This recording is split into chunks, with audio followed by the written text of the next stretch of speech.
خب بچه امروز خیلی هیجان زدم چون که قراره راجع به یه موضوع خیلی تمیز صحبت کنیم. میخوایم راجع به صحبت کنیم که چجوری یه کلینگرل واقعی باشیم.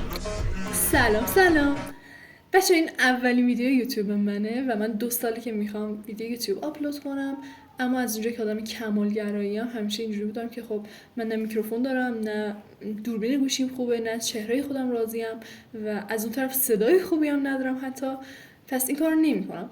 امروز خودم مجبور کردم که بعد 2 سال این کار انجام بدم و همه چی بستگی به شما داره. اگه ویدیوام بازدید بخوره که ادامه میدم و سعی میکنم توی هر ویدیو یه نکته از قبل رو بهترش کنم، یعنی هر ویدیو که میم جلوتر ویدیوهای منم بهتر بشه. اگر بازدید نخوره که یعنی خب چیزی که من جای خودم فکر میکردم درسته و نباید وارد این کار بشم. خب بچه امروز خیلی هیجان زدم چون که قراره راجع به یه موضوع خیلی تمیز صحبت کنیم. میخوایم راجع به صحبت کنیم که چجوری یه کلینگرل واقعی باشیم. نمیدونم میدونید کلینگرل یعنی چی یا نه، پس من یه توضیح راجبش میدم. کلینگرل به دخترایی میگن که یه جورایی وایب تمیزی میدن، یعنی مثلا اینجوری که نگاهش میکنیم میگه چه بوی خوبی میده طرف، چقدر تمیزه طرف، چقدر شیکه، چقدر یه جوریه که انگار تازه از همون در اومده. حتما داشتید از این آدمی که باشون برخورد کردید و وقتی که دیدیدشون اینجوری بودید که وای انگار طرف اصلا تازه از همون در اومده، اینقدر که مثلا وایب تمیز بودن میده. یعنی یه سری از آدما هستن نگاهشون که میکنی در عین حالی که مثلا آرایش کردن، میکاپ کردن و حتی موهاشون ممکنه مدل شلخته‌ای باشه، این وایب رو به شما میدن که چقدر تمیزه این آدم، چقدر اینجوریه ماما میا ماما سیتا. خلاصه اینجوری است. خب امروز قراره راجع به این صحبت کنیم و یه سری نکاتی رو بگم که قراره تبدیل به یک گرل بشیم. بچه اینم بگم تمام نکاتی که توی این ویدیو دارم بهتون میگم و از پادکست های سلبریتی ها، سوپر مدل ها برداشتم، چیزایی بودی که اونا امتحان کردن و جواب داده و ما هم امتحان کنیم جواب میده. اولین نکته حموم رفتنه. بچه ها شما هر چقدر هم اسکولا بزنین، عطر بزنین، بادی اسفلش بزنید، مام بزنید، اون اساس خوشبو بودن رو حموم رفتن تامین میکنه. شاید حالا براتون پیش اومده باشه مثلا با یکی آشنا شدین، از لحاظ استایلی فوق العاده بوده، از لحاظ ظاهری فوق العاده بوده، خوب صحبت میکرده و وقتی که نزدیکش شدید متاسفانه بوی خوبی نمیداده، بوی نامطبوعی میداده و همین باعث شده قطعا که شما دیدتون نسبت به اون آدم عوض بشه. یعنی بوی خوب به شدت مهمه. علاوه بر اینکه رابطتون با دیگران رو تحت تاثیر قرار میده، بوی خوب رابطتون با خودتون هم تحت تاثیر قرار میده، چون بوی خوب دادن باعث میشه که اعتماد به نفستون بره بالا. بچه‌ها شستن لباس زیر و جوراب خیلی مهمه و خیلی هم تاثیر داره، هم توی بهداشت و هم توی بویی که شما میدین. اصولیش اینه که ما هر روز لباس زیرمون رو بشوریم، اما طبیعیه که یه سری وقت نکنن به خاطر کار و درس و نمیدونم اشغاله های زندگی. حتی خود سوپر مدل‌ها هم وقت نمیکنن هر روز کاری رو تکرار کنن. یعنی یه سری از روزا هست توی زندگی آدم‌ها که آدم نمیتونه به روتین همیشگیش برسه و میگه که اوکی بی خیالش، یا وقت ندارم یا حوصله‌شو ندارم. پس این طبیعیه، اما دیگه نهایتا 1 الی 3 روز که شد لباس زیرتون رو تمیز بشورید. این هم باعث میشه که بهداشتتون رعایت بشه، همین که بوی خیلی خوبی بدید. بچه یه نکته خیلی مهم دیگه ای که توی کلینگرل بودن هست اینه که شما بوی مخصوص خودتون داشته باشید.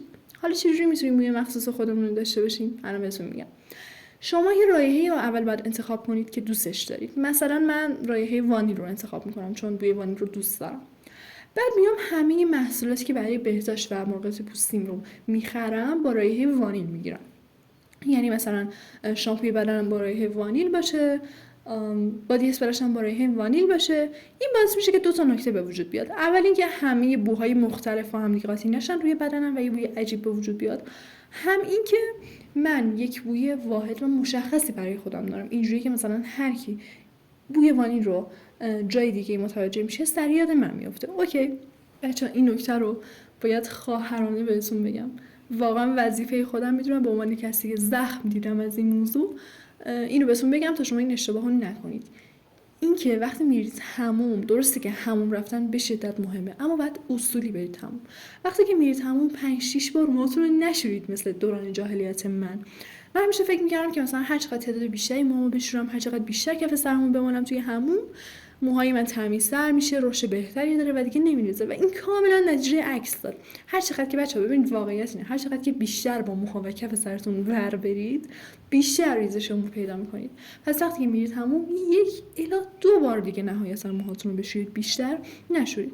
بعدش هم که یه نرم کننده کمی موهاتون بزنید تا اون حالت کلین بودنش حفظ بشه. بعد از همون حتما پوست بدنتون رو کامل خشک کنید، بعد لباس بپوشید، چون که مرطوب بودن پوست باعث میشه که باکتری ها رشد کنن و این اتفاق جالبی نیست برای پوستتون.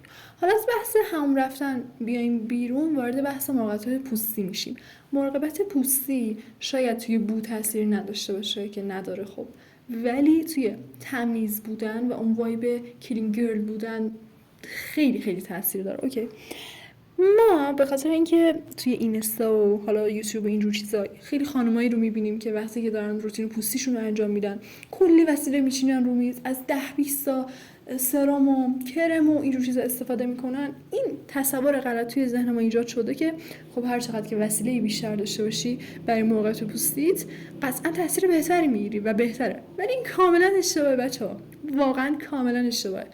برای یه روتین پوستی خوب و موفق فقط 3 تا آیتم لازمه که یکی از اون آیتم ها ضد آفتابه. یعنی اگه به من بگن تا آخر عمرت فقط حق داری از یک محصول استفاده کنی برای آرایش مراقبت پوستی و همه چی، من میگم ضد آفتاب، چون به شدت مهمه. تاثیرش رو حتی توی سلبریتی هم دیدیم که چقدر دارن تبلیغ میکنن ضد آفتاب رو. خب بچه‌ها حس میکنم زیاد حرف زدم و ممکنه حوصلتون سر رفته باشه.